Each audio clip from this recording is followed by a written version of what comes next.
Cai teia alimentar na Unesp? Cai sim. Eu sou o professor Marquinhos de Biologia e hoje nós vamos ver a questão 61 aqui na playlist de vestibulares. Essa questão caiu na Unesp 2022, na primeira fase. E para a gente aproveitar todo o contexto e estudar, revisar conteúdo, nós vamos falar não só da teia alimentar, nós vamos falar de todos os elementos importantes de uma cadeia alimentar, do fluxo de matéria e de energia. Fica aqui que você vai gostar.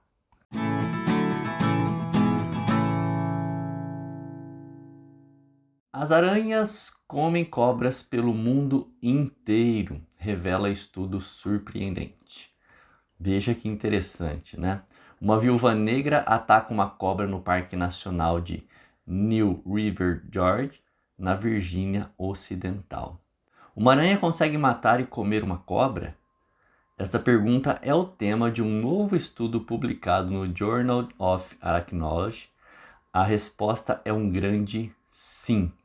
As aranhas que comem cobras podem ser encontradas em todos os continentes, exceto no Antártico. Para compreender completamente o papel importante das aranhas no equilíbrio da natureza, é crucial compreender todo o espectro dos seus hábitos alimentares, diz Martin Niffler, líder do estudo e especialista em aranhas na Universidade de Basileia, na Suíça. Bom, meus queridos, vocês perceberam aí que é um estudo sueco e traz pra gente algo fora do senso comum. Mas o que nós podemos aproveitar desse enunciado até agora e revisar para uma futura prova da Unesp ou do Enem ou qualquer vestibular? Tá ali, ó. Níveis tróficos que nós encontramos no estudo de cadeias alimentares.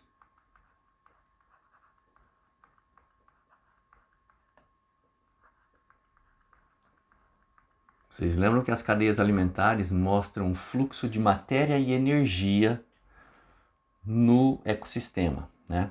Então, o que nós temos de importante aqui são os níveis tróficos que nós precisamos conhecer, nós precisamos saber para entender melhor o estudo de uma teia alimentar. A cadeia alimentar seria um esquema linear, mas pedagógico, foge do contexto natural de ecossistema. Eu sempre digo para meus alunos que é impossível em um ecossistema um ser vivo se alimentar só de uma coisa, né?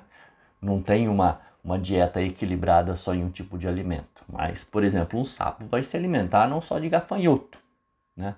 Vai se alimentar de qualquer inseto que passar pela frente dele. Porém, aqui nós temos dois conceitos legais de analisar. Olha só, o capim nós sabemos que é um produtor, ok? O gafanhoto sabemos que é um consumidor primário. O sapo um consumidor secundário e a cobra um consumidor terciário nesse exemplo de cadeia alimentar. Qual a importância dessa classificação? Aqui nós dividimos os seres autótrofos, fotossintetizantes, aqueles que conseguem pegar energia luminosa e transformar em energia química, vou colocar um F de fotossintetizantes aqui, e os consumidores, que são seres heterótrofos.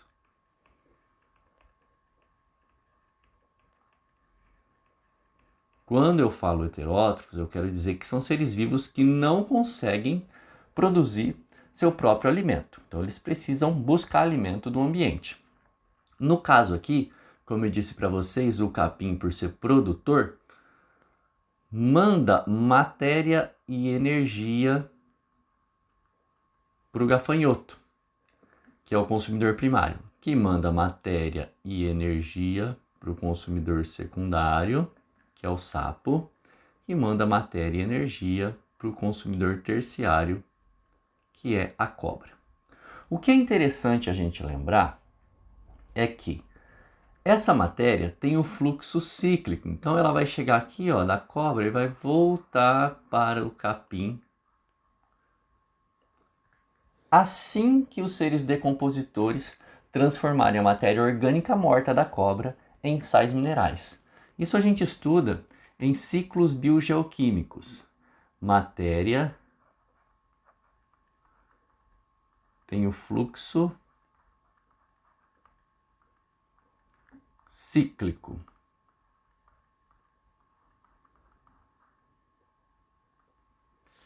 Matéria, seu fluxo é cíclico. Já a energia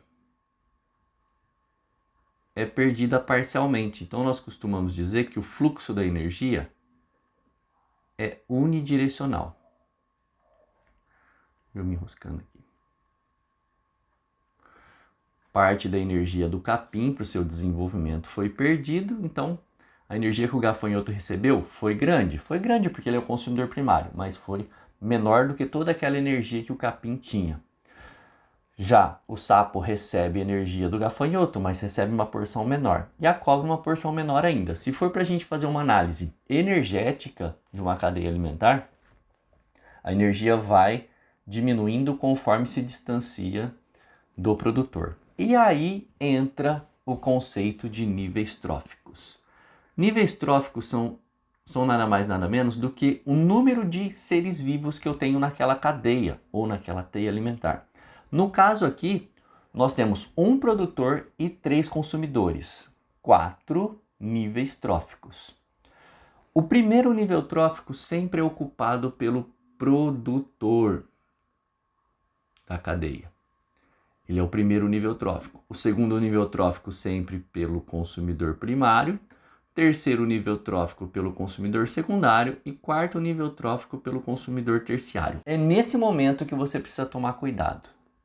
Como o produtor é o primeiro nível trófico, o consumidor primário é o segundo nível trófico. Você não pode confundir a partir daqui, tudo bem? Então guarda sempre assim. Quando eu quero saber o número de seres vivos que tem naquela cadeia alimentar, eu penso em quantos níveis tróficos ela tem.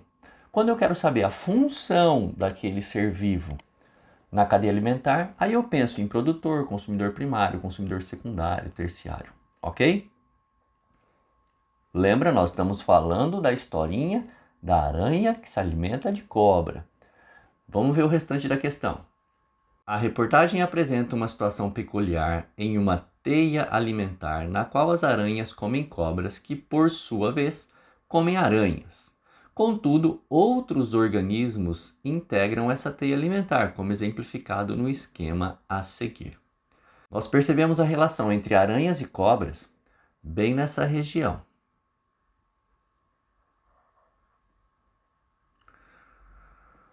Porém, quando falamos de teia alimentar, nós estamos falando de um conjunto de cadeias alimentares. Aí nós precisamos fazer uma análise mais ampla. Porque olha só o comando da questão. Considerando as informações do texto e a teia alimentar do esquema, percebe que ele está falando de fluxo de nutrientes, fluxo de energia, porque fala de várias cadeias alimentares integradas. E está falando desse comportamento peculiar entre cobras e aranhas. Por isso, eu ampliei a teia alimentar aqui para a gente fazer uma análise mais detalhada desse conteúdo. Vamos lá, ó.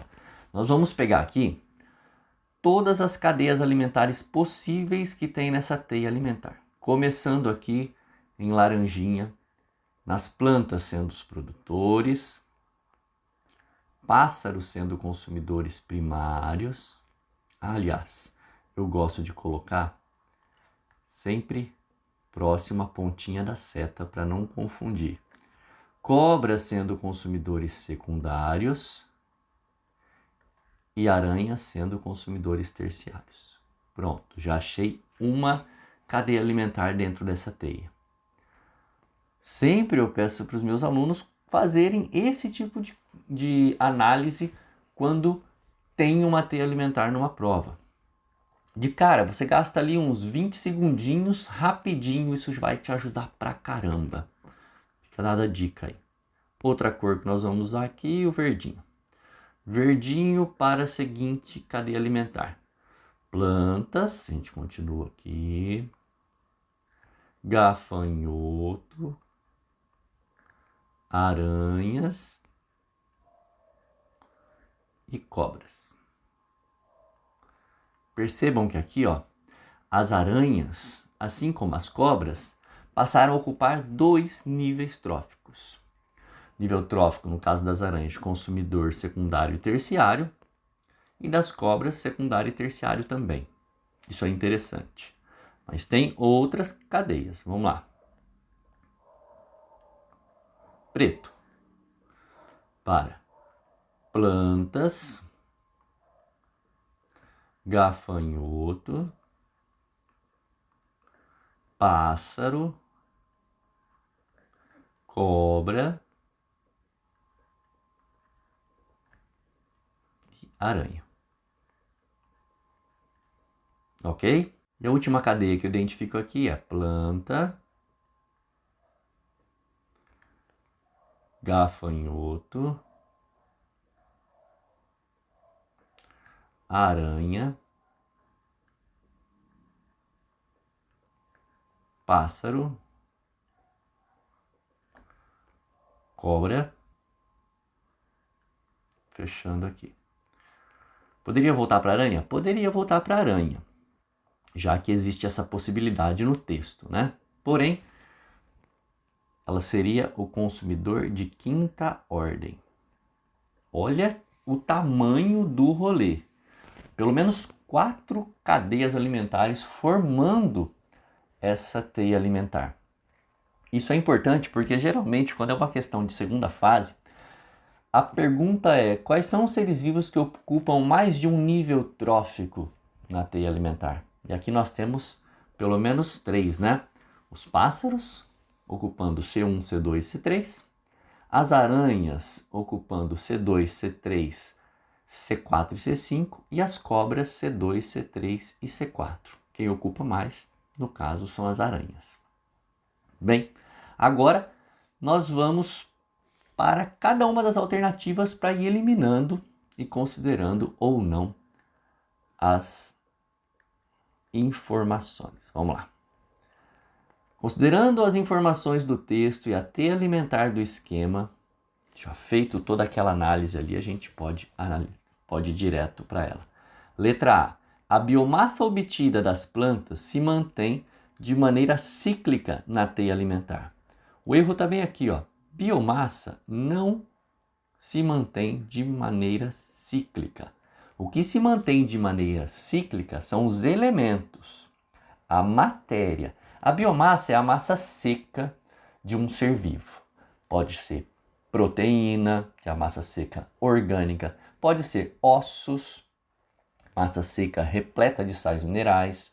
Então, quando nós falamos que a biomassa se mantém de maneira cíclica, nós estamos falando que os decompositores devolvem, por exemplo, um osso para as plantas. Não, não é assim que funciona, tá? Os decompositores degradam a matéria orgânica morta, transforma essa matéria orgânica morta em sais minerais que serão absorvidos posteriormente pelas plantas. Aí sim existe fluxo cíclico de matéria. Não é o fluxo cíclico da biomassa, que é algo muito grande. Precisa ser degradado, né? Letra B.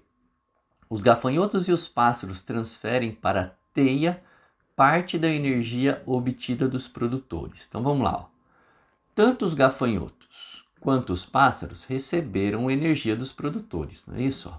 Recebeu aqui, recebeu aqui. E eles conseguem transmitir parte dessa energia. E o interessante dessa alternativa B é que eles usam o termo parte da energia. Se ele falasse toda a energia, estaria errado, mas como ele fala parte da energia, está correto, porque a energia tem um fluxo unidirecional e ela vai sempre diminuindo conforme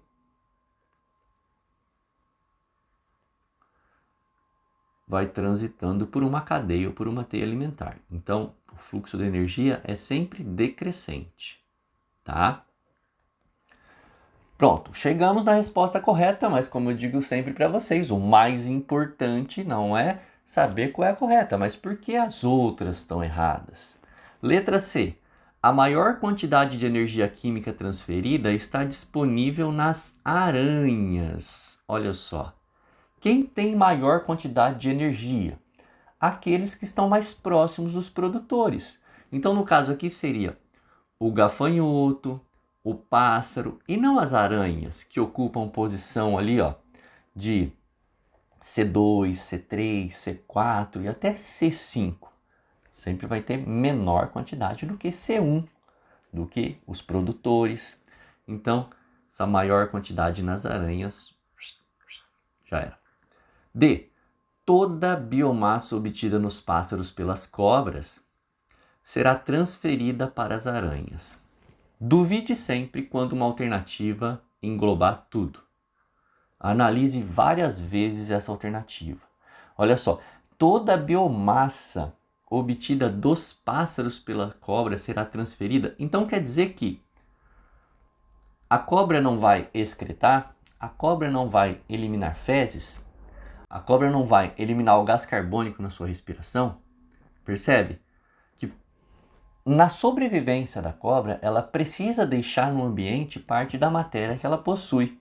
Então não tem como falar que toda a biomassa obtida, tá? E a energia flui de maneira cíclica e se mantém sem perdas entre as cobras e as aranhas. Ó, não é porque eles trocam, não é porque existe esse pequeno ciclo aqui entre as duas que a energia vai se manter a mesma. Pensa comigo, a cobra e a aranha se movimentam, então parte da energia química ali dos seus corpinhos vão ser transformadas em energia cinética do movimento, energia térmica do calor. Então, falar que não ocorrem perdas, que a energia tem um fluxo cíclico, furada. Quem tem o fluxo cíclico é a matéria. Ela sim